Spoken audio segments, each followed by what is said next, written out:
O seu tradicional programa de debates, sempre aqui às 13 horas e 30 minutos, ao vivo pela Santa Cecília TV, sempre de segunda a sexta-feira. Você assiste também pelo Santa Portal, o portal digital da Santa Cecília TV, e à noite o programa é reprisado às 20 horas aqui na emissora. Você também tem um programa disponibilizado depois no YouTube para você assistir a qualquer momento, em sua totalidade ou os trechos que julgar mais interessantes. Porque aqui nós temos informação, opinião e comentários sempre com conteúdo, com a presença de convidados especiais que levam a você a informação, a opinião e também o comentário. Como o colega jornalista aqui ao meu lado esquerdo, o Marco Santana, que é editor do Jornal da Orla, e também aqui à minha direita, o professor, advogado e jornalista Vicente Cassione. Ali na ponta nós temos hoje a Vitória Aparecida, que, como já disse desde o início da semana, está aqui em substituição a Jéssica Souza, que fez uma pequena cirurgia, está se recuperando, mas logo deverá voltar aqui ao painel regional. E temos também o jornal parceiro, Diário do Litoral, manchete de hoje: governo anuncia pacote de concessões e privatizações. Está aqui uma edição para o Marco Santana, outra aqui para o professor Cassione. E a gente já vai abrindo esse encontro desta tarde, cumprimentando aqui o colega Marco Santana. Tudo bom, Marco? Tudo bem, sempre uma satisfação, um prazer, um privilégio de participar do painel regional. E a manchete do Diário Litoral, na verdade, ilustra mais do mesmo, né? É um pacote de concessões e privatizações, né? Já havia sido definida no governo anterior da ex-presidente Dilma Rousseff, e agora o Michel Temer tenta alavancar isso aí a toca de caixa para tentar haver algum recurso nas combalidas finanças do governo federal. Muito bem. E aqui com o professor Cassione também, de retorno ao programa, depois de praticamente uma semana de feriadão aí, professor. Recuperou, foi viajar, baterias recarregadas? Não fui viajar, não. Boa tarde a vocês, ao Geraldo, ao Marcos, à Vitória e aos caríssimos telespectadores. Eu tive um júri que demorou quase 4 dias em São Paulo, seguidos, né? Dias seguidos. Então isso naquela semana não me permitiu estar aqui. E depois esse feriadão, quem inventou foram vocês, eu estava disposto. Na 7 de setembro eu não desfilei, então eu estava pronto para vir para o programa. E na sexta-feira vocês inventaram uma reprise e eu fiquei em casa. Mas dia 8 também foi feriado, nós tivemos aí o feriado da padroeira da cidade. Sim, mas eu não venho no dia 8, quinta, eu venho sexta, era dia útil. Ah, sim. E vocês emendaram. Aliás, não são só vocês, o judiciário emenda feriadão, todo mundo emenda feriadão. Não é? Quem recebe salário gosta de feriadão emendado. Quem paga salário não gosta de feriadão emendado. Nós tivemos que dar uma folga para a nossa equipe aqui, a nossa equipe de produção. Que eles mais folga do que eles têm? O que eles fazem aqui? Não fazem absolutamente nada. Né? Nada. Desde o câmera até a ilha de edição, o que eles fazem é nos triturar e nos atormentar o tempo inteiro. Na verdade, eles que deveriam pagar para trabalhar. Claro, evidente. Muito bem. Então, estamos também aqui com a Vitória, como já anunciado. Vitória, como é que faz o telespectador, o internauta, para participar, ser integrante aqui também dessa bancada do painel regional? Bem, Heraldo, boa tarde aos convidados. O telespectador pode participar mandando mensagem aqui para a nossa página do Facebook, Painel Regional, ou entrando em contato pelos telefones 3223 1120 ou pelo 3223 7676. Muito bem. Na segunda-feira, a ministra Carmen Lúcia tomou posse no Supremo Tribunal Federal. E ela, ao fazer a saudação, fez questão de saudar, em primeiro lugar, o povo brasileiro, antes de reverenciar as autoridades. E lá estavam os ex-presidentes, Luiz Inácio Lula da Silva, José Sarney, e também os presidentes da Câmara, Rodrigo Maia, e o presidente do Senado, Renan Calheiros. Será que o povo vai ter realmente vez, vai ser lembrado pelo Supremo, Deixa eu começar aqui pelo Marcos Santana, depois a gente vai ouvir a opinião do jurista aqui, o doutor Cassione. Eu acho que a ministra Carmen Lúcia, ela chega, ela toma posse do cargo máximo do Poder Judiciário brasileiro, recheada de boas expectativas da sociedade brasileira. Porque o que nós temos visto ultimamente, infelizmente, no Supremo Tribunal Federal, é a politização do Poder Judiciário, né? Inclusive, hoje temos a notícia de que o ministro o Gilmar Mendes é alvo de 2 pedidos de impeachment. Quer dizer, para você ver até que ponto chegou a credibilidade do Poder Judiciário, né?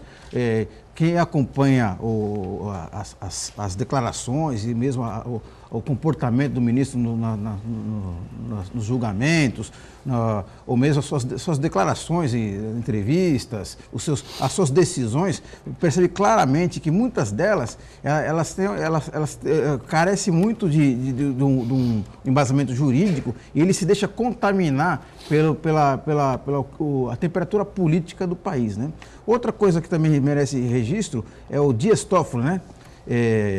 Que está sendo não só acusado, mas ele tem um fato novo que apareceu, é que a empresa, o escritório de advocacia da mulher dele, recebeu 300 mil reais de empresas envolvidas na Lava Jato. E o Dias Toffoli, ele, daqui a um tempo, ele vai se manifestar, ele vai ter que decidir de empresas justamente envolvidas na Lava Jato. Essas mesmas empresas que pagaram o escritório de advocacia da mulher dele, ele vai ser obrigado a dar uma decisão. Vamos ver se ele vai se anunciar impedido num conflito de interesses para dar uma credibilidade ao Supremo Tribunal. Porque a ministra Carmen Lúcia, ela chega no momento em que a credibilidade do Poder Judiciário está abalada. Basta lembrar também, o Cassione, que o ministro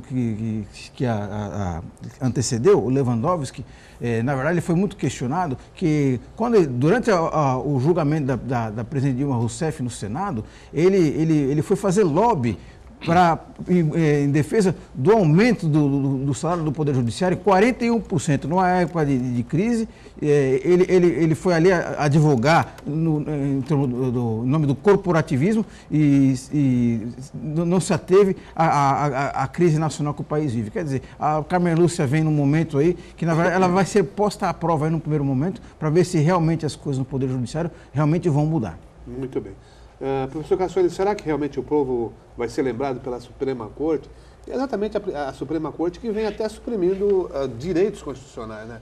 Por exemplo, o domicílio deixou de ser asilo inviolável.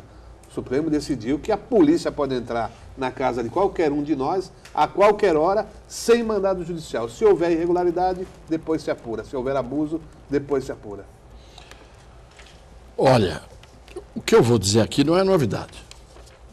Já falei em vários programas um pouco de cada coisa do que eu vou dizer agora.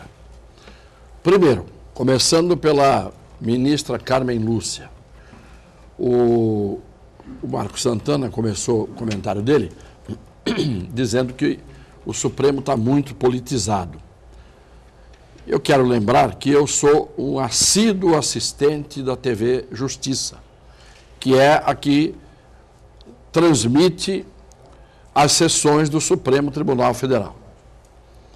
Não só como advogado, me interessa saber o que é que eles estão decidindo, que orientação estão dando, qual é a tendência em relação à Constituição e às leis, e, portanto, que jurisprudência eles estão fazendo, mas também para ver o comportamento de cada um nesses julgamentos que tem um grande conteúdo de natureza política e que tem um embasamento de tubarões sendo julgados. Ao contrário do que pensa o Marcos Santana, se alguém politiza as suas decisões de uma forma explícita quando se manifesta, esse alguém é a Carmen Lúcia. Mais do que ela, provavelmente, só o Gilmar Mendes. Mesmo assim, o Gilmar Mendes segura um pouco, põe um pouco o pé no freio. As manifestações mais políticas que foram dadas em decisões recentes do Supremo, no caso, não apenas do Mensalão, mas esses casos de corrupção graúda, foram manifestações da Carmen Lúcia. Eu não sei se aquele começo dela, saudando o povo brasileiro, foi uma jogada de marketing ou foi uma forma de se esquivar de fazer saudações a futuros julgados, personagens a serem julgados pelo Supremo. Porque nós sabemos muito bem que o Renan, por exemplo, está a caminho de ser julgado pelo Supremo. E o próprio Michel Temer é uma figura hoje controversa do ponto de vista de ter assumido a presidência nas condições em que assumiu. Provavelmente, para não ter que saudá-los, até mesmo protocolarmente, formalmente, ela foi e saudou o povo. Eu diria que, como cidadão brasileiro, eu dou um crédito à ministra Carmen Lúcia. Um crédito. Mas eu não daria hoje um cheque em branco à ministra Carmen Lúcia. São coisas diferentes. Eu posso dizer, olha, você tem crédito comigo, Heraldo. Agora, toma aqui um cheque em branco para você fazer o que você quiser. É diferente.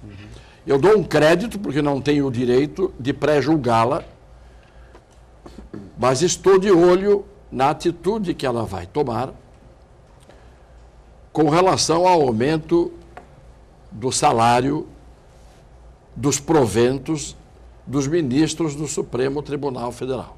Agora, porque quando ela foi entrevistada para perguntar se ela ia sustar essa providência de aumento, que já tinha sido desencadeada pelo Lewandowski, ela disse sim, não, talvez. A resposta não foi, não, eu não toco adiante. Ela disse, não, precisa ver em que ponto está, se já avançou demais, já a Associação dos Magistrados Brasileiros já se levantou em sinal de protesto com relação à possibilidade de haver esse corte. E esse corte tem que haver, porque liberado o aumento para os ministros do Supremo Tribunal Federal, está liberado o aumento para todos os senadores, todos os deputados federais, todos os deputados estaduais, todos os vereadores, todos os prefeitos e assim por diante, governadores e tal. E em cascata os servidores. Né? E os servidores todos do Brasil em cascata, que são 80% a 90% das folhas de pagamento, não é, das administrações. Então eu quero ver agora se ela começa com uma atitude que corresponda à saudação que ela fez ao povo brasileiro. Isso é a primeira coisa. A segunda coisa é, com relação a esse pacote de privatizações, eu me assusto um pouco com o comandante do processo. Me assusto um pouco, não, me assusto muito. Me assusto muito, não. Tenho certeza de que isto não vai correr como nós gostaríamos. Porque quem está comandando o processo é o Moreira Franco, que foi governador do Rio de Janeiro lá atrás, quando eu fui presidente do CONTRAN. E que me telefonou um dia como governador me ameaçando, dizendo que eu revogasse a minha determinação de cassar a concessão de carteiras de habilitação no Brasil inteiro, porque senão ele ia tomar providências. Aliás, ele fez isso pelo Rio, governador do Rio, e o Quércia fez em São Paulo. O Quércia atendendo o Ciro Vidal, que era o diretor do Detran, corrupto, diretor do Detran aqui de São Paulo. E ele fez isso atendendo ao Monte Belo, que era o diretor do Detran do Rio de Janeiro, corrupto. E eu mantive a decisão.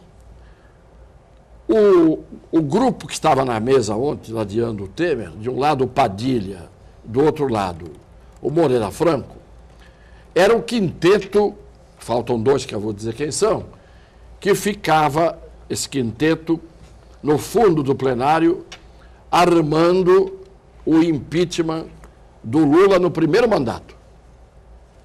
No primeiro mandato. Eles queriam o impeachment do Lula no primeiro mandato. E eram Michel Temer, Eliseu Padilha, Moreira Franco, Gedel Vieira Lima e Henrique Alves. Eu estou dando aqui os nomes, eu estou contando aqui uma história real. Eu era testemunha ocular. E eles, a política brasileira, como de resto no mundo inteiro é assim, eles viraram o quê?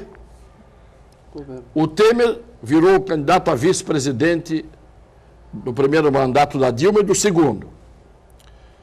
O Moreira Franco foi cuidar do Ministério da Aviação Civil. O Eliseu Padilha também ocupou um cargo de ministro dos Transportes. Tudo do PT, que eles queriam derrubar. O Henrique Alves, o Gedel foi ministro do Lula. Também, todos eles. E o Henrique Alves foi presidente da Câmara com a bênção do Lula e da Dilma Rousseff. Isso para mostrar que a farinha da qual nós estamos nos utilizando para fazer o nosso bolo é uma farinha que tanto faz você tirar deste saco, como deste saco, sacos que aparentemente são desiguais e de farinhas de qualidades diferentes. A farinha é a mesma, só mudam os sacos, menos os nossos que estão cheios há muito tempo, né? Os nossos pessoais. Agora, eu não sei o que o Supremo vai fazer daqui para frente. Não vejo como os protagonistas do que foi feito daqui para trás, e que foram aberrações jurídicas, atropelos da Constituição, e rasgaram as leis e regimentos e etc. Recentemente nós temos um exemplo típico aqui.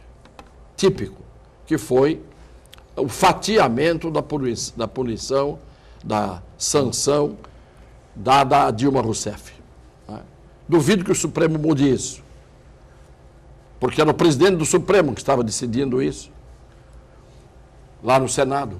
Então, eu, desiludido, velho de guerra, com muitas cicatrizes no corpo e na alma, tenho a dizer apenas que o que vier de bom, para mim, será surpreendente como jamais. Não tenho nenhuma expectativa neste Brasil político, neste Brasil jurídico e neste Brasil empresarial de hoje. Eu me refiro aos topos das três camadas. Não estou falando do empresário que se vira aqui como pode para ter a sua economia... Que, aliás, vira empresário na marra. Na marra, informal, funcionando. Esse é o herói. Anônimo, como somos todos nós, de uma maneira geral, heróis anônimos. Temos uma eleição para daqui a 20 dias. E tenho visto que o povo, na grande maioria, não sabe nem quem são os candidatos a vereadores. Como se isso fosse irrelevante para o município onde nós vivemos. Para encerrar já esse primeiro bloco, Santana, a saída do Cunha, ele saiu atirando, dizendo que foi o governo, responsabilizou inclusive o Moreira Franco, até pela eleição do Rodrigo Maia, que é seu genro, né? Genro dele. Bravata só de quem perdeu, esperneio, ou se resolver falar, vai jogar mais lama na política? Olha, Heraldo, antes de falar sobre isso que você está citando aí, eu acho que a pessoa que nos assiste tem que deixar bem claro uma coisa que eu acho fundamental. A gente tem que identificar e apontar o dedo não apenas para os 10 que votaram contra a cassação do Eduardo Cunha, né? Esses que morreram abraçados com o Eduardo Cunha, mas todos aqueles parlamentares, os demais parlamentares que desde sempre apoiaram o Eduardo Cunha, votaram nele para presidente da Câmara, apoiaram os procedimentos dele, né, ao longo de todo esse tempo, sabendo quem ele era, desde os tempos que ele era presidente da Telerge, e agora finge de mortos, né, como se nada tivesse a ver com isso, e alguns até nas suas bases eleitorais fazem discurso pela moralidade, pela honestidade e crucificam o Eduardo Cunha. Eu acho que é muito importante as pessoas identificarem, inclusive, eu acho que os eleitores aqui votaram em alguns deles aqui, porque se estão lá não é à toa, não foram ungidos pelo poder divino, e eu acho muito importante identificar e cobrar explicações, né, porque de uma hora para outra assumiram esse discurso de moralidade e não assumiram esse discurso lá atrás. Eu acho que você foi brilhante tocando nesse tema. Eu quero aqui prestar a minha homenagem, antes de tudo, a um deputado federal chamado Carlos Marum. E não estou fazendo ironia, estou prestando homenagem ao deputado Carlos Marum. Porque naquela manada, que se o voto fosse secreto, não haveria 450 bois votando contra o Cunha. O voto sendo aberto, a manada muda de posição. Ele teve a coragem, diante do Brasil inteiro, de permanecer leal e fiel até o fim, com a sua cara exposta e com a sua voz ouvida por todo mundo, do lado de alguém em que ele esteve o tempo todo. Isso chama-se coerência. Não importa se ele estava do lado certo ou do lado errado. Importa que ele não foi covarde, ele não foi interesseiro. Eu não tenho medo dele, porque ele assume uma posição. Ele assumiu uma posição. Eu tenho medo daqueles todos que votaram desavergonhadamente contra o Cunha, porque até a véspera estavam a favor dele, com ele, ao lado dele. Então, às vezes, a gente não para pensar e a gente diz, quem são esses 10? Não, quem são esses 450? São centenas, né? Uma parte, desde sempre, fez oposição ao Eduardo Cunha. Claro. Falava, esse daí não é flor que se cheire, muito pelo contrário, é uma flor que fede, né? Os partidos mais ligados à esquerda, as pessoas que conheciam muito bem ele, desde os tempos da Telerge, passando pelo né? vários outros problemas que ele enfrentou por aí, várias situações, vamos dizer, nebulosas que Mas, ele passou. Marcos, eu vou te dizer uma coisa. E agora uma boa parte aí sabia quem ele era e apoiou, e além disso, se beneficiou do esquema de corrupção dele. Mas eu vou te dizer uma coisa aqui que pode parecer que seja apenas um achismo. Tomem isso como um achismo, que eu tenho o direito de achar. Aquilo que eu não tenho certeza, eu digo eu acho. Aquilo que eu tenho certeza, eu digo eu tenho convicção.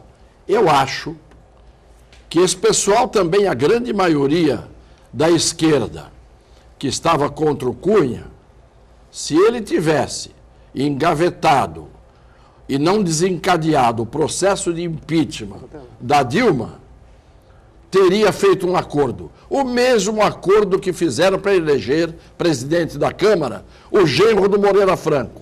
Ele foi eleito com os votos da esquerda, da direita, do centro, do céu e do inferno. De tal maneira que não podemos achar que nesta fedentina toda tem alguém com o Chanel 5 atrás das orelhas. Muito pelo contrário. Vamos fazer um pequeno intervalo e a gente já retorna daqui a pouquinho.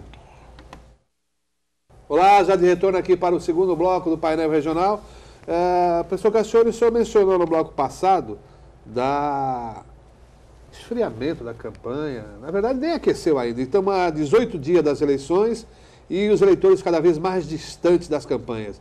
Isso é reflexo da diminuição do tempo de campanha ou a população, principalmente o eleitor, ele está cansado de escândalos envolvendo os políticos, não quer saber de eleição? Não, isso se deve a vários fatores. O primeiro fator é que o eleitor pouco se lixa, como regra, com as eleições há muito tempo. Por isso que o Brasil tem a política que tem. Porque se todo mundo tivesse votado com consciência, fazendo um mínimo de esforço, tivesse votado com aquela consciência com que alguns votam no Big Brother para saber quem vai para o paredão, o Brasil teria outra política hoje. Muita gente se aliena. É a mesma coisa que o condômino, que diz, eu não vou na eleição do síndico, eu não quero saber quem vai ser o síndico. E depois passa o tempo todo reclamando do síndico, que ele não ajudou a escolher.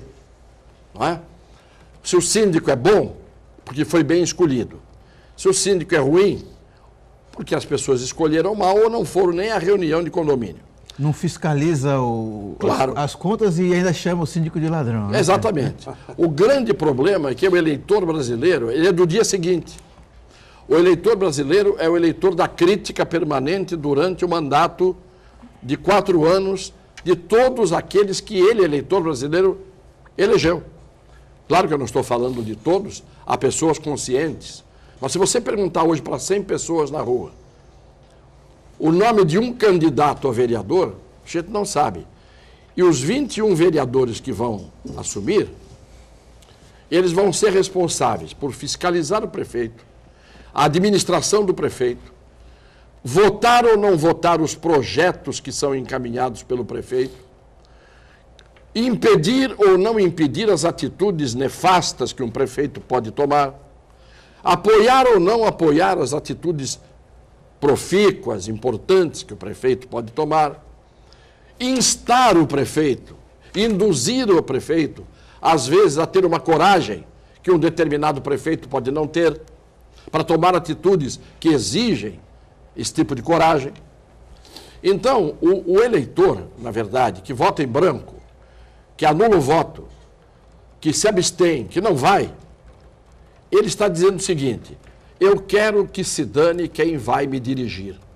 Eu quero que se dane quem vai fazer as leis que eu sou obrigado a cumprir. Eu quero que se dane quem vai cuidar da minha cidade, que é onde eu moro.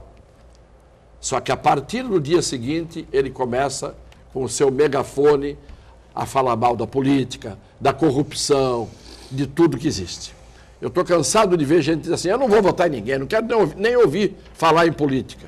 Você não quer ouvir falar em política? Ela vai fazer barulho 4 anos em cima de você, depois do dia em que você votar mal ou não votar. E isso é que tem que ser dito. Então, isso é uma das primeiras razões dessa falta de interesse. O segundo motivo é que a campanha, na verdade, é a campanha do ocultismo. É a campanha do esconde candidato. O candidato hoje ele não pode aparecer. É o único caso, deve ser no Brasil, em que um candidato tem que ficar oculto. Ninguém pode saber quem é ele. Ele não pode falar na televisão, ele não pode dar entrevista, ele não pode colar cartazes não sei aonde.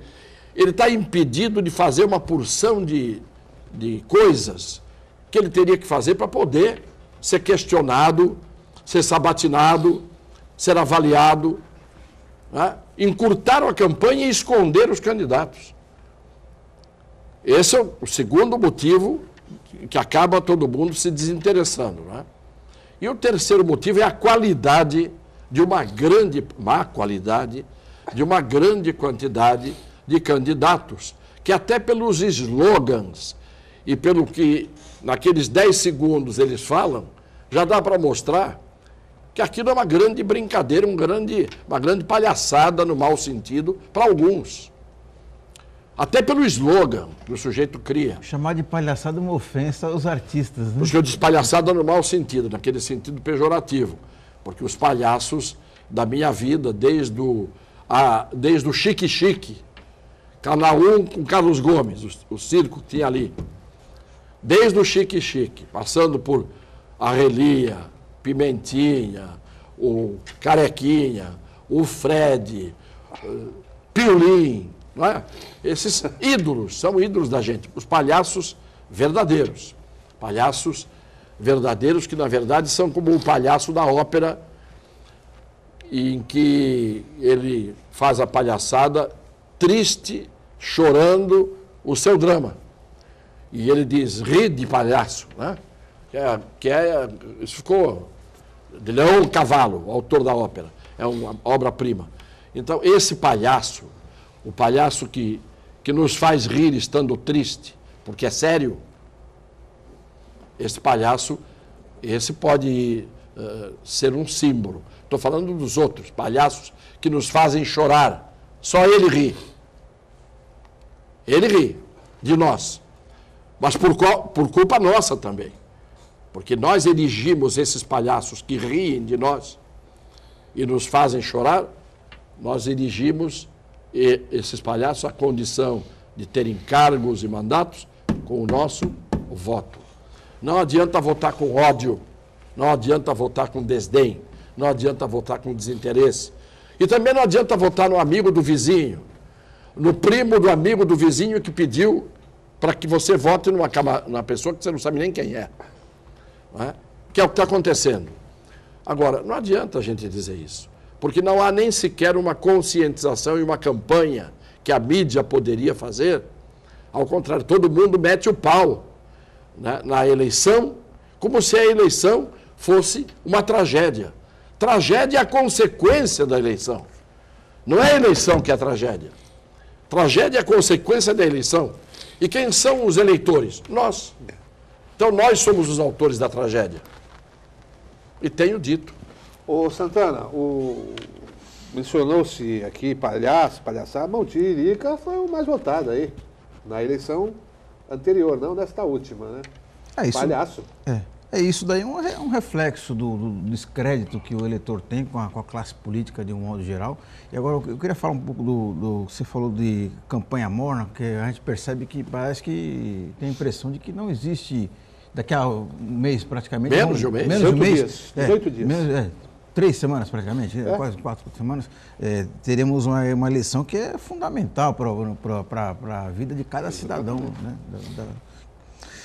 Eu acho que isso daí é um reflexo direto da contaminação dos temas nacionais, do noticiário político, né, os escândalos, impeachment, Lava Jato, que isso daí acabou espremendo, acabou deixando de lado a discussão dos temas locais, os temas que afetam diretamente a vida das pessoas nas cidades, né? Outra coisa também, com relação em Santos em especial, a eleição para prefeito, ela adotou um caráter de referendo, não é uma eleição, né? Você percebe que não se discute proposta, se discute basicamente se o prefeito para ou continua, né? As grandes questões da cidade não estão sendo discutidas, que infelizmente é um problema muito sério, né? Porque por mais esforçado que o prefeito seja, por mais bem avaliado pela maior parte da população, alguns temas que são fundamentais que estão deixados de ser discutidos, né?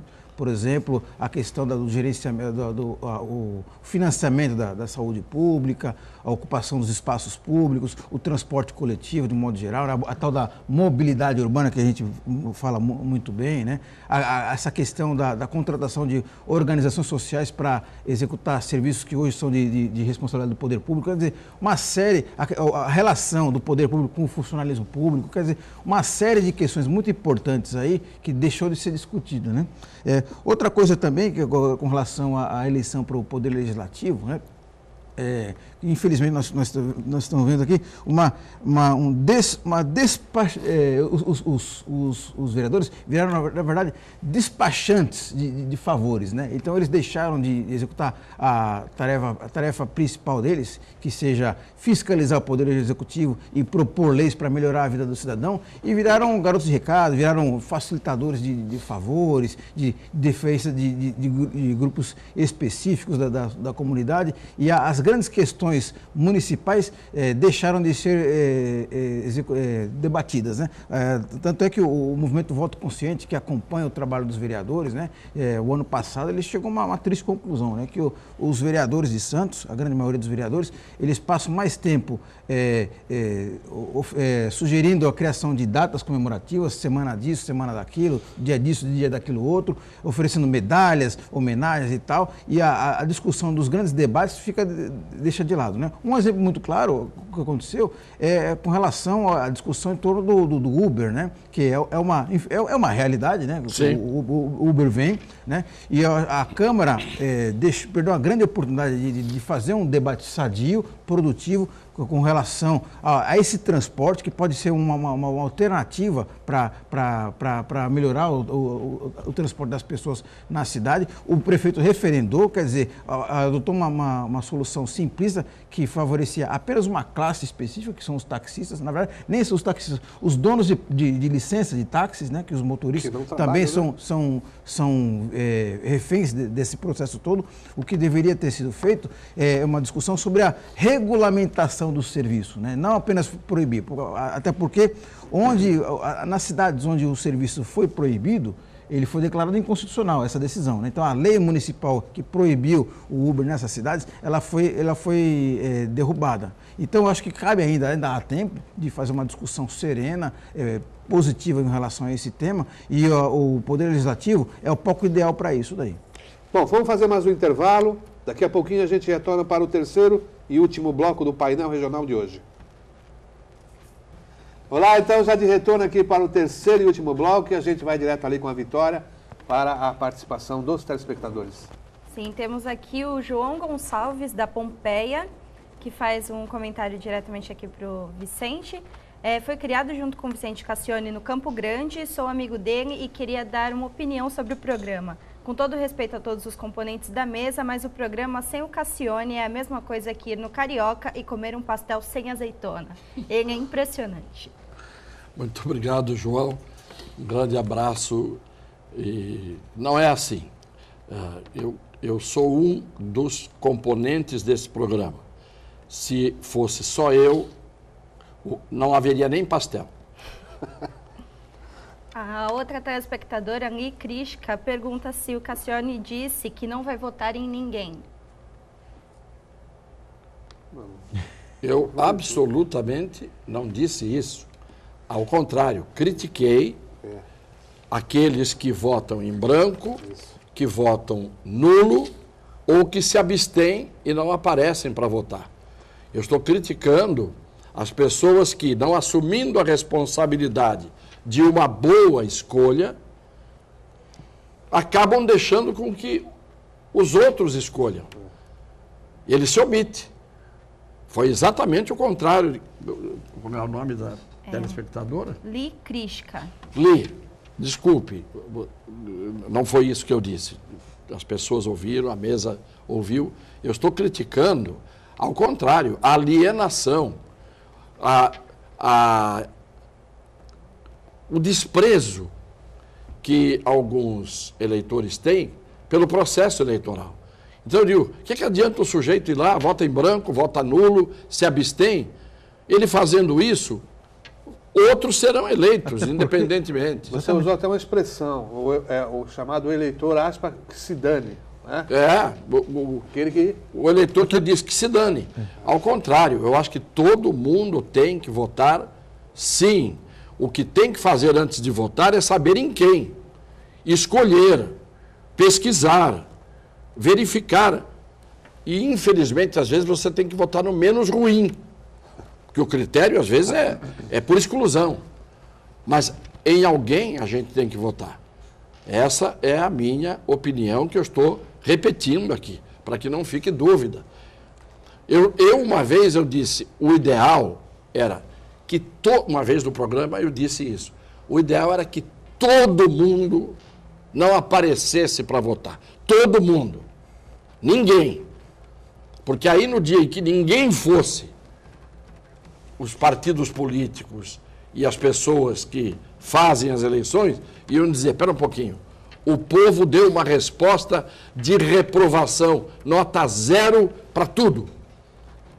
Isso, claro, numa atitude hipotética, drástica, extrema, que não vai acontecer nunca, porque sempre vai gente votar. Já que sempre vai gente votar, vamos todos e procurar fazer o melhor. Agora, que era ideal, às vezes, ninguém aparecer para votar, mas todo mundo, para que alguma coisa mudasse como reforma política, eu acho que sim. Eu sou a favor do voto facultativo. Isso, por exemplo, eu sou. Voto facultativo. A gente vai votar se quiser. Isso é um direito que a pessoa tem de não querer. Mas eu não acho que isso é bom. Eu, por exemplo, tenho uma idade que já não preciso mais votar. Tá certo? Mas eu vou. Vou por razões que, evidentemente, eu estou dizendo aqui quais são. É que os votos brancos, nulos, as abstenções, na verdade, elas fazem valer mais o voto dado sem critério, claro, o voto ruim, né? Claro, tem toda a razão. Que vota mal, que faz usa o voto como moeda de troca, acaba valendo mais do que aquele voto omisso, né? Claro, é isso mesmo. Vitória, mais participações? Sim, o Wellington do José Menino pergunta: acompanhando o ritmo do Brasil, onde todos têm culpa e ninguém tem razão, onde tivemos golpe? Na saída de Dilma ou na de Cunha? Na saída de Dilma. Quem responde? Você, Cassione. Acompanhando o ritmo do Brasil, o Brasil está, evidentemente, dançando fora do ritmo há muito tempo. Né? Esse ritmo é um ritmo... Está tocando tango e o pessoal está dançando valsa. Samba. Ou samba, ou o que quiserem. Embolou. Agora, eu acho que o golpe foi dado na hora em que não caiu a chapa inteira. Se uma chapa é inteira, eleita, a presidente e o vice, são os dois eleitos, e se os atos de governo são praticados pelos dois, na hora em que você entende, por razões políticas, que são suficientes para derrubar uma pessoa, mesmo que nós não tenhamos aqui o regime parlamentarista. Porque você não pode, em nome de uma regra jurídica que é relativa, permitir que um louco varrido fique no poder. Imagine que tenha um surto, um presidente da República, um surto irreversível. Você vai tirar, vai decretar o impeachment dele e ele não cometeu nenhum crime de responsabilidade. Ele é apenas um louco varrido. Então, o que eu quero dizer é, se um governo está desgovernado, se um governo está levando o país para o caos, se um governo se elege com mentiras eleitorais fabricadas por um marqueteiro e num determinado momento aparece ainda por cima uma manobra ou algumas manobras que caracterizariam, em tese, irregularidade, o tal crime de responsabilidade, que não é um crime penal, que não tem a mesma tipicidade do crime penal. Então, nesse momento, o que é que tem que cair? Tem que cair o governo. Se elegeram o presidente e o vice, não é como antigamente. Antigamente você votava no presidente, caso do Jânio, e votava no vice, caso do Jango. Então você elegia um presidente, às vezes, que era de um partido, ideologicamente oposto ao partido do vice. Mas era assim. Hoje não. Como a chapa é única, não há votos para o vice-presidente. O voto é dado à chapa Dilma Temer. Então, ali, na minha visão, juridicamente, constitucionalmente, caindo um, teria que cair o outro. Mas aí nós teremos o Eduardo Cunha, presidente? Não, o Eduardo Cunha não, porque ele já foi varrido agora. Não, mas agora teríamos novas eleições. Nosso espectador perguntou se houve golpe contra Dilma ou contra Eduardo Cunha. Na verdade, eu acho que houve golpe nos dois casos. Na Dilma, pelo seguinte, que eu acho muito grave, que não significa concordar com o que ela fez ao longo do governo dela, que eu achei um desastre, foi um golpe travestido de legalidade, né? Porque envolveu o Poder Legislativo, o Poder Judiciário, fizeram uma série de artimanhas aí para dar Toque de legalidade? É um toque de legalidade, né? Agora, com relação ao Eduardo Cunha, o grande golpe foi um processo de afastamento dele demorar 11 meses. Esse foi o grande golpe. Ele, ao longo de série de postergações, protelações, de artimanhas, de chicanas jurídicas e legislativas, ele conseguiu prolongar esse processo durante 11 meses. Foi um recorde, entrou para o Guinness. Acho que nenhum processo no mundo de cassação demorou tanto tempo. Isso daí, não apenas por obra dele, com a conivência de uma série de parlamentares, né? Uma tropa de choque imensa no Poder Legislativo e também com a omissão do Poder Judiciário, porque, na verdade, aquela decisão de afastá-lo da presidência foi uma jabuticaba, na verdade, né? Porque agora, ali, Marcos, eu te pergunto uma coisa. Foi uma ilegalidade, Marcos. Eu faço uma A pergunta. prerrogativa era prendê-lo ou não fazer nada. Não. Eu faço uma pergunta a vocês dois. Se vocês tiverem um problema de um ente querido que está com uma moléstia grave e que precisa ser salvo de qualquer jeito, e vocês o levarem ao hospital, e os médicos disserem, tem que fazer uma cirurgia, tem que fazer um procedimento drástico, nós temos que até arriscar uma nova técnica, porque senão morre o doente. Quem de nós diria, não, leva o doente para casa, vamos deixar ele morrer em casa? Quem deixaria de autorizar que o doente fosse submetido ao procedimento? Nenhum de nós. Para dizer português, claro, o Brasil estava, e está ainda, na minha opinião, numa situação em que você teria que ter a queda do governo que estava insustentável, presidente e vice, a queda do presidente da Câmara. E aí você tinha a oportunidade de fazer duas coisas. Uma constituinte específica, não formada por deputados e senadores, para mudar a Constituição e fazer as reformas que não se fazem e não vão fazer. Vão fazer uma reforma parcial. E novas eleições gerais. Porque este era o procedimento cirúrgico que precisaria acontecer no Brasil. Num Brasil abalado, num Brasil desacreditado, o Poder Judiciário tem a crença e tem credibilidade para 30% da população. O Poder Judiciário. Então, quando você chega nesse ponto, ou você toma uma medida drástica, ou você vai pondo esparadrapo em cima da ferida gangrenada. Mas, Cassione, aí, na verdade... resolve. Na verdade, eu acho que você está sugerindo aí é uma mudança do regime de governo, né? Não do regime. Do parlamentarismo, né? A mudança de todos aqueles que estão Porque, na comandando verdade, o país em que nós vivemos. A regra vigente é o seguinte, impopularidade não significa queda de governo. Não, mas não é impopularidade. Na verdade, não é impopularidade. O que derrubou a Dilma foi a impopularidade. Não, a impopularidade dela ajudou muito. Mas a ingovernabilidade aconteceu. O país foi para o buraco. Você está vendo hoje a situação econômica do país está no buraco. Eles estão tentando agora distribuir concessões, licitações para todo mundo, privatizações, né? A bolsa já subiu.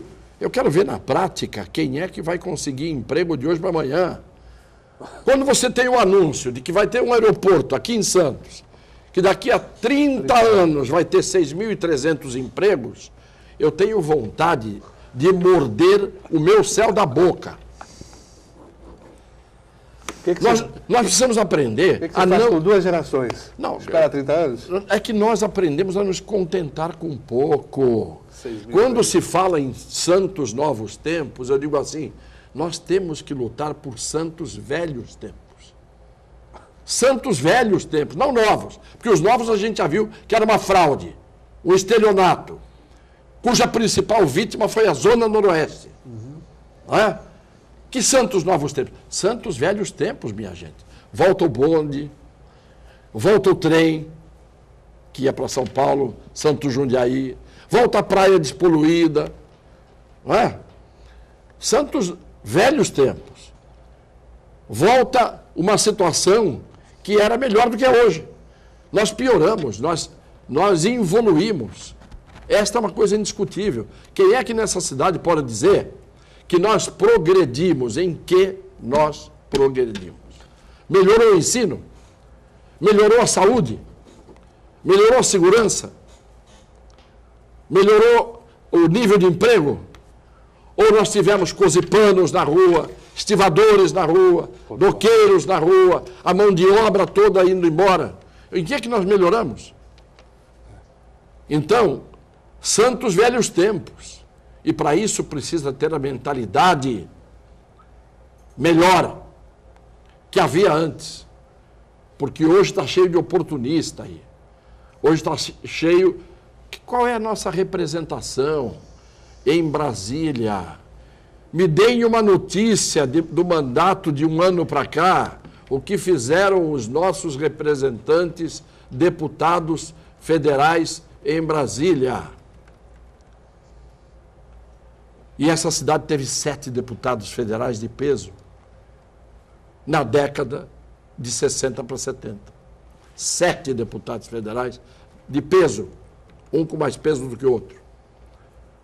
Então, eu sou pelos santos velhos tempos, para que a nova geração conheça e faça os santos novos tempos, partindo da ideia e da concepção do que era antes, não do que é hoje. Vamos para mais uma pergunta para encerrar, Vitória. Vamos lá, a última pergunta é do Marcelo Lopes, de São Vicente. Vocês acreditam que o número de concessões e privatizações para 2017 e 2018 fará o Brasil crescer? Vamos crescer, Santana? Você já falou aí no começo. Não. É um acerto de contas. Não. Na verdade, é assim, é um ato desesperado do governo de fazer caixa e, ao mesmo tempo, assim, ceder ao lobby de diversos grupos empresariais que estão de olho nas joias da coroa. E vários setores da economia que são pujantes aí, que ele afrouxou a regulamentação, principalmente na questão do pré-sal, né? Que uma coisa foi explorar, saber aonde tinham as reservas. Isso a Petrobras já fez. Agora, o filé mignon, que é a parte de explorar, o governo pretende entregar para a iniciativa privada. Aí fica muito fácil, né, fazer empreendedorismo no Brasil, né? Cassioli, para encerrar, 30 segundos. Ainda tem joia no baú da República? Se as medidas forem no setor de construção de ferrovias e de portos, eu posso acreditar que as coisas possam melhorar. Agora, reformar aeroporto de Florianópolis, aeroporto de não sei de onde, isso não é prioridade. Se for construção de portos e ferrovias, porque um país sem ferrovia é um país sem braços e sem pernas. Muito bem, vamos encerrando o painel regional de hoje. Agradeço aqui a participação do Marcos Santana, do professor Cassioli, agradeço também a Vitória e a você, telespectador, e temos um encontro amanhã aqui no mesmo horário, 13 horas e 30 minutos. Muito obrigado.